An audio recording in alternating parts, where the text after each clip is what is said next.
ایران میں شب یلدا یا شب چلہ ایرانی مہینے آذر کی آخری رات یعنی 20 اور 21 دسمبر کے درمیانی رات ہے، جو سردیوں کی پہلی رات اور سال کی سب سے لمبی رات کو کہا جاتا ہے۔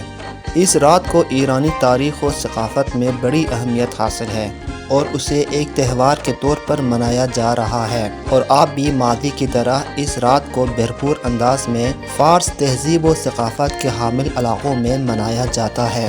لفظ یلدا، جس کے معنی پیدائش کے ہیں، 20 دسمبر کا دن سال کا سب سے چھوٹا اور موسم خزاں کا آخری دن ہوتا ہے، اور اسی طرح اس دن کے بعد آنے والی رات سال کی سب سے لمبی رات اور سردیوں کی سب سے پہلی رات ہوتی ہے۔ اس کے بعد راتیں چھوٹی اور دن لمبے ہونا شروع ہو جاتے ہیں۔ دراصل یہ بات اہل ایران کو ہزاروں سال پہلے ہی معلوم ہو چکی تھی۔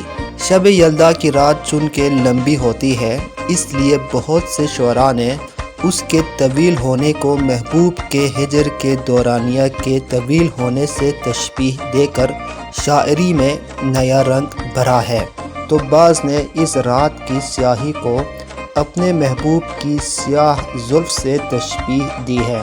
قدیم ایرانی تہذیب میں شب یلدا کو تاریکیوں کے مقابلے میں روشنی کی فتح کا تہوار قرار دیا جاتا ہے۔ اس موقع پر خاندان کے سب ہی افراد، گھرانے کے سب سے بزرگ شخص جیسے دادا دادی یا نانا نانی کے گھر جمع ہوتے ہیں، اور رات کا بیشتر حصہ گفتگو، بات چیت، ماضی کی اچھی یادوں، قصوں کہانیوں، داستانوں، بیت بازیوں وغیرہ میں بسر کرتے ہیں۔ ایران اور اس کے قریب و جوار کے ہم ثقافت ممالک میں بھی موسم خزاں کی آخری رات اور موسم سرما کے شروع ہونے کو شب یلدا یا شب چلہ کہتے ہیں۔ اس رات ایران میں ثقافتی اور قدیم رسم و رواج کے مطابق چھوٹے بڑوں کے گھر جاتے ہیں اور بزرگ حضرات حافظ کے شعر اور اسی طرح قصے کہانیاں سناتے ہیں۔ مہمانوں کی تواضع خشک میووں اور اسی طرح انار، تربوز اور دوسرے میووں سے کی جاتی ہے۔ ایران میں بزرگوں اور خاندانوں کے بڑوں کو بہت عزت دی جاتی ہے، کیونکہ ایرانی تہذیب میں عمر کو عقل کے ساتھ ملایا جاتا ہے۔ یلدا تہوار پہ خاندانوں کے بڑے میزبانی کے فرائض انجام دیتے ہیں، اسی لیے بچے اور نوجوان اس رات کو منانے اپنے بڑوں کے گھروں میں جاتے ہیں۔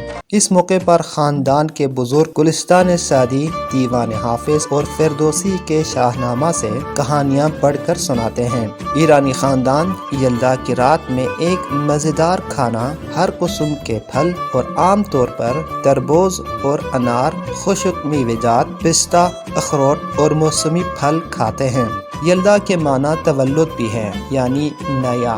قدیم ایرانیوں کا کہنا تھا کہ شب یلدا کے بعد جب سورج طلوع ہوگا تو اس کے ساتھ ہی دن کے بڑھنے کا عمل شروع ہوگا، اسی لیے لوگ اس رات دیر تک جاگ کر جشن مناتے ہیں۔ ایران کے علاوہ وسطی ایشیائی ممالک بشمول افغانستان، پاکستان، ازبکستان، ترکمنستان، آذربائیجان اور آرمینیا میں بسنے والے لوگ بھی موسم سرما کی سب سے لمبی رات 21 دسمبر کو مناتے ہیں۔ پاکستانی اپنی پرانی روایات کے مطابق اس رات میں دعا و مناجات میں مصروف رہتے ہیں۔ مختلف قبائل کے رہنے والے اپنے اپنے طریقے اور رسم رواج کے مطابق بزرگ لوگ ایک حجرے میں جمع ہو جاتے ہیں اور قصے کہانیوں میں یہ رات گزارتے ہیں۔ اسی طرح پاکستان کے شمالی علاقہ چترال کے نزدیک کیلاش قبیلے کے لوگ چوموس کے نام سے مناتے ہیں۔ اس پر رونق تہوار میں شرکت کرنے والے موسم سرما کے آغاز کے ساتھ نئے سال کی آمد پر روایتی موسیقی بجاتے ہوئے